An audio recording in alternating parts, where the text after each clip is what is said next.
This person asked, I would love to hear from the two watchmen, their perspective on what this verse in Luke means. So Luke 21 verse 36 says, watch ye therefore and pray always, that ye may be accounted worthy to escape all these things that shall come to pass, and to stand before the Son of Man. All right, Luke 21 is the mirror image of Matthew 24. That's it.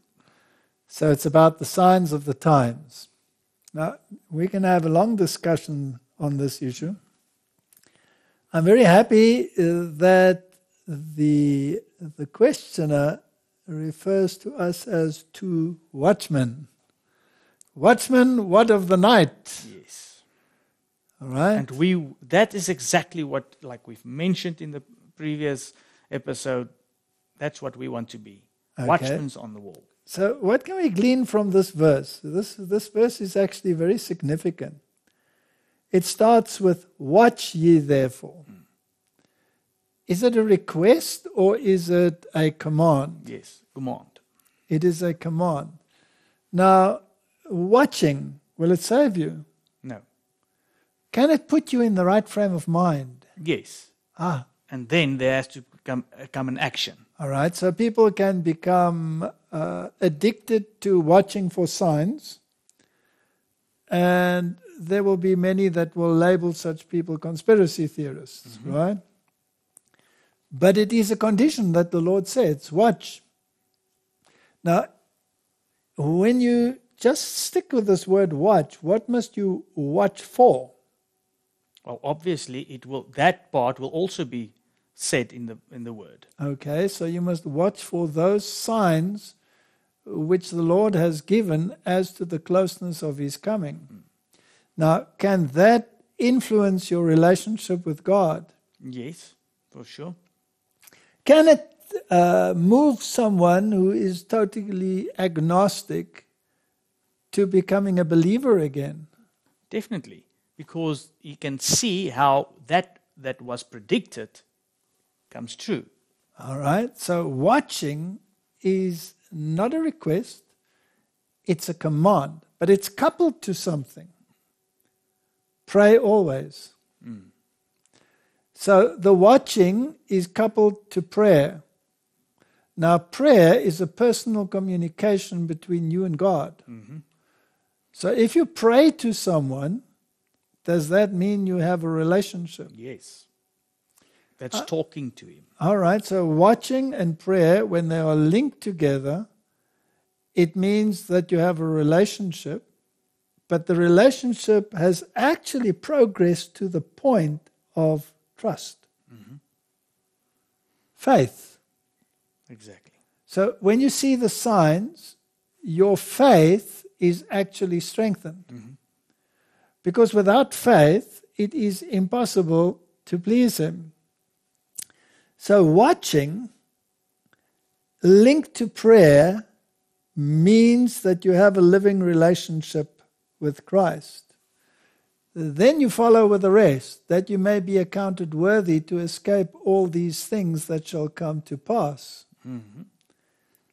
That can also be misinterpreted, this part. All right, so people say, okay, if you're watching, then you will be counted worthy. No. If you have this relationship, and it grows, and your faith grows, and your trust grows, and in the end, when you watch the signs, you must also realize your hopeless position. Exactly. And the more the signs are being fulfilled, the more you must be pushed in the direction of Christ. And if you are covered by the righteousness of Christ, then you will be accounted worthy to escape all the things that come to pass.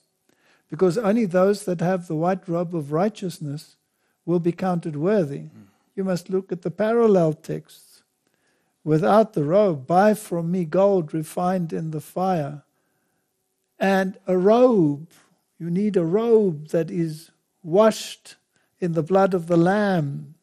So you need the righteousness of Christ. And then you'll be able to stand before the Son of Man.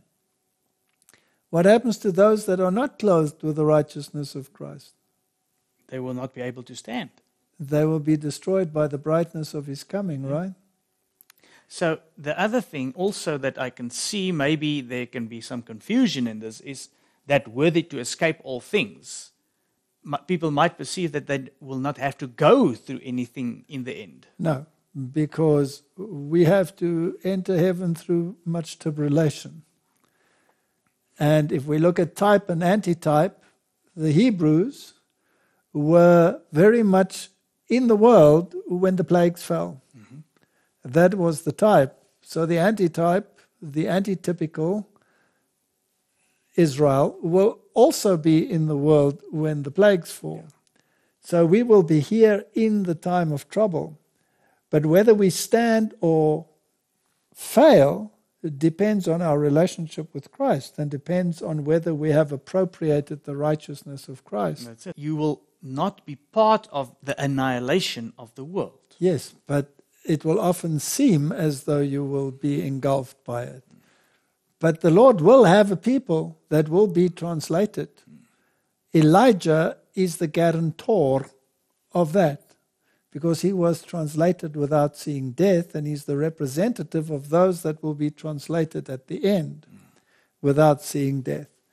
So, Martin, watching the signs of the times is often criticized in the world today. Mm-hmm. It's called fear-mongering.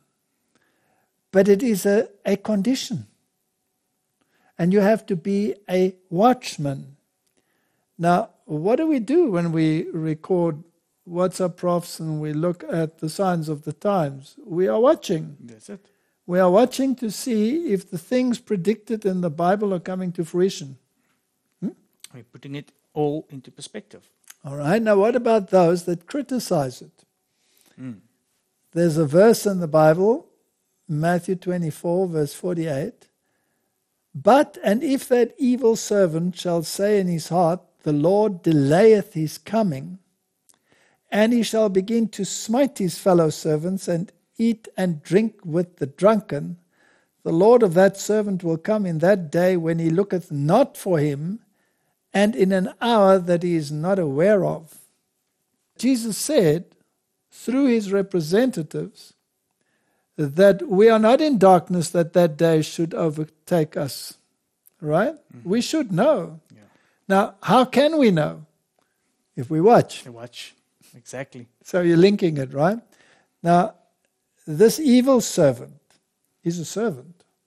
Mm-hmm. So he's falling under the people that's actually watching. All right? He's God's servant. He is in the church. Yeah. But he's an evil servant. And he is saying, my Lord delayeth his coming. Why would he say that? Because he's not watching the signs. And if you watch the signs, you will say, whoa, the coming of the Lord is coming closer. So the evil servant is one that does not watch for the signs and is constantly criticizing those that watch for the signs and writing their little articles in their little magazines, criticizing those that watch for the signs of the times. Do we have them in the church? Yes. And they are also probably not ready for this. All right. So should we become discouraged because they are in the church? No. Even if they are in leadership position? No, because we have our marching orders. Watch. Those are higher marching orders than those that say stop watching. Exactly. It's nicely put. Okay. So what do these servants that do not watch and that say that this is fear-mongering, what will they start doing eventually if you keep on watching? Smite you. They will start smiting their fellow servants. Why would they smite them, Martin? Because they don't want to hear this message. Why don't they want to hear it? Because they are eating and drinking with the drunken. That's it. Now, who are the drunken, Martin? Those that are drunk with the wine of Babylon. So they are sitting in ecumenical councils and are beginning to see things in the same light as those that are drunk with the wine of Babylon. And they probably think that keeping Sunday for the sake of climate change is a pretty good idea because the planet is in dire straits in terms of climate change. That's exactly. They've never heard of HARP. They've never heard of chemtrails. They've never heard of any of these things. These are all conspiracy theories. So they start thinking like the world because they are sitting at the same table with those that have drunken from the wine of Babylon. And therefore, because keeping the Sunday will save a little bit of gasoline and end some pollution seems a pretty logical thing to do. So how can you possibly even think that that is a religious law? It's a purely secular law. It's fine to do it. I think they're not watching. No. They're not watching. And all the signs that we show of this happening is merely conspiracy. Conspiracy. All right, so what will the Lord do with that servant? So the Lord of that servant shall come in a day when he looketh not for him. Why does he not look for him? He wasn't watching. He's going round and round. He's not watching. He's sitting at the table drinking with those that are drunk with the wine of Babylon. And who is actually saying that the Lord is delaying his coming, so yes. he's agreeing with them. I mean, Catholicism doesn't believe in millennium post this earthly existence. They believe in amillennialism, when the church will rule for 1,000 years. Well, good luck for them. But even the other Christian denominations have the same view. They have kingdom theology. So if you have kingdom theology, why would you wait for the coming of Christ? And the other interesting thing is, the other denominations, they believe in the rapture. Mm-hmm. And the rest will still be down here. But that's not biblical either. So if you are drunk with this wine, why would you be watching for the coming of the Lord? You would be saying, the Lord delays his coming. He's not coming for another 100 years, 200 years, 1,000 years, 2,000 years. We have lots of time. Martin, would you be anxious and praying earnestly to be counted worthy to stand before the Son of Man if you have no concept of his soon coming? I can't see that you will. All right, now why would you want to call yourself an Adventist?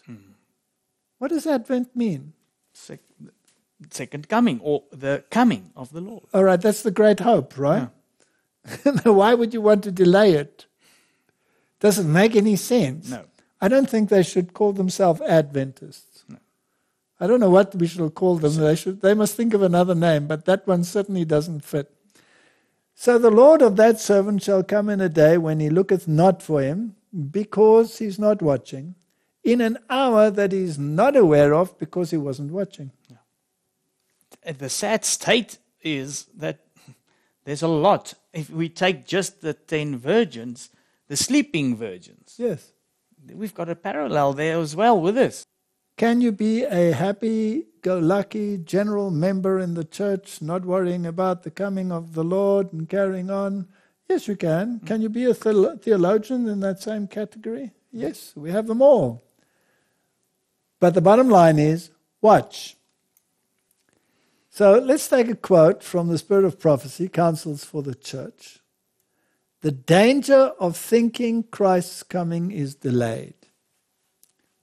That evil servant who says in his heart, my Lord delays his coming, professed to be waiting for Christ. He was a servant, outwardly devoted to the service of God, while at heart he had yielded to Satan.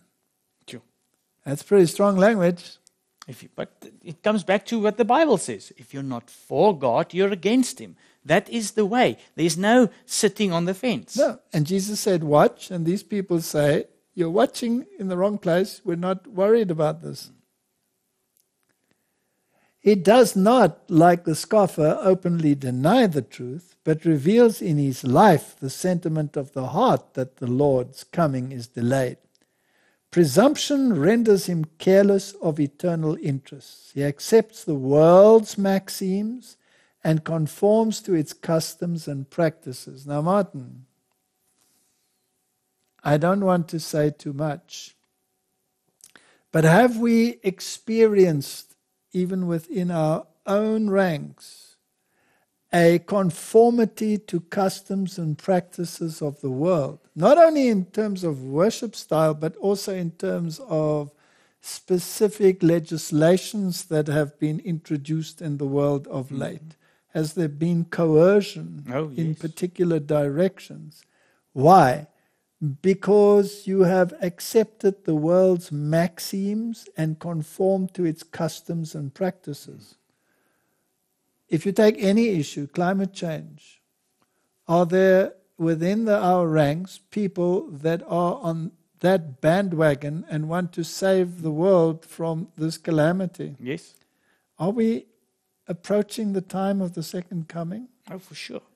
And this... Are we going to save the planet for another 1,000,000 years because we are going to stop exuding carbon dioxide and asphyxiate ourselves? No. Anything that God created, the natural, is now taboo.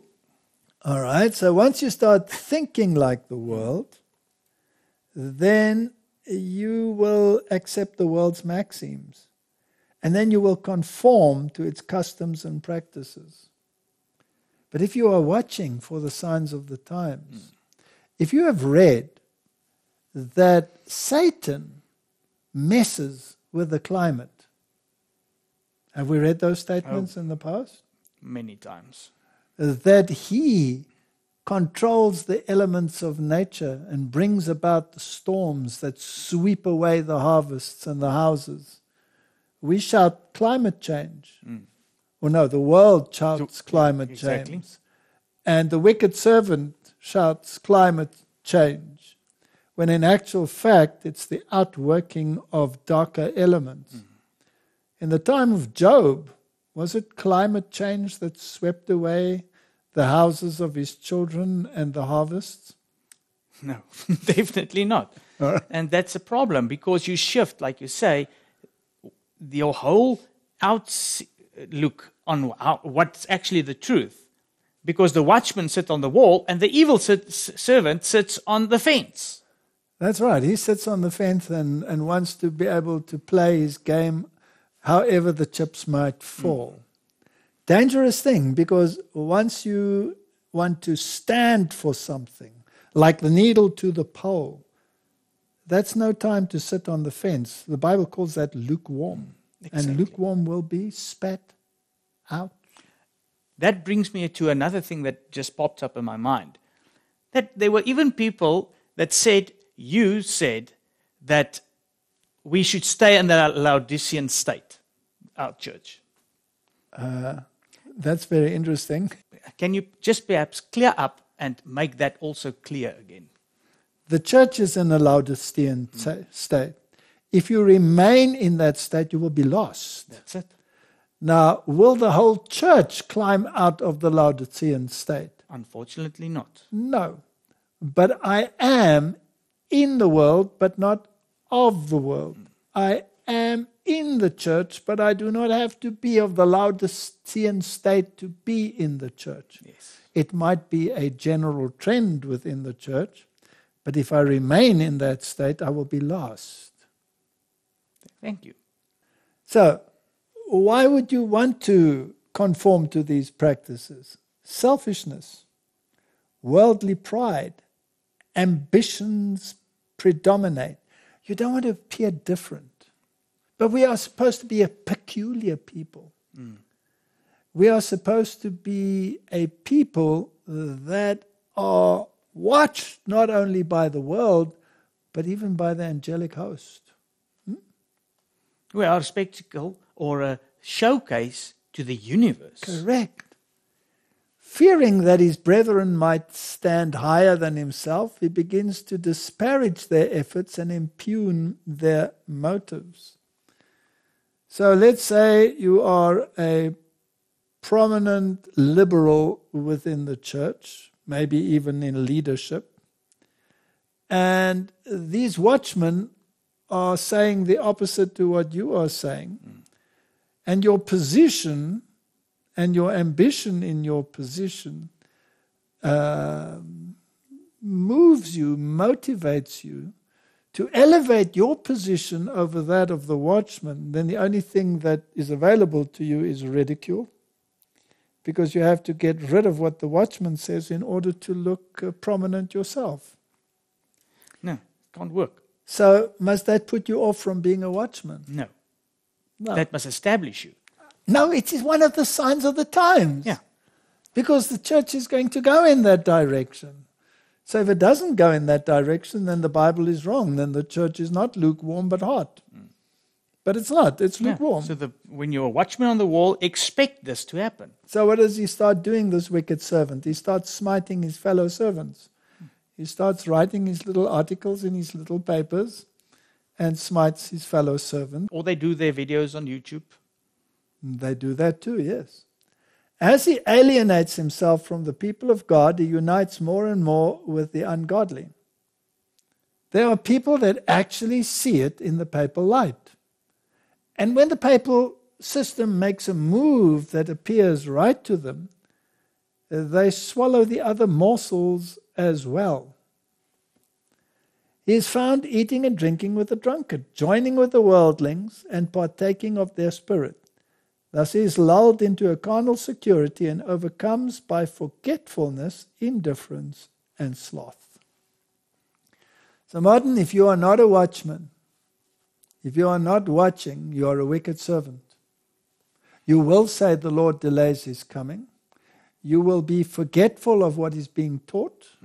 You will become indifferent, and you will become slothful.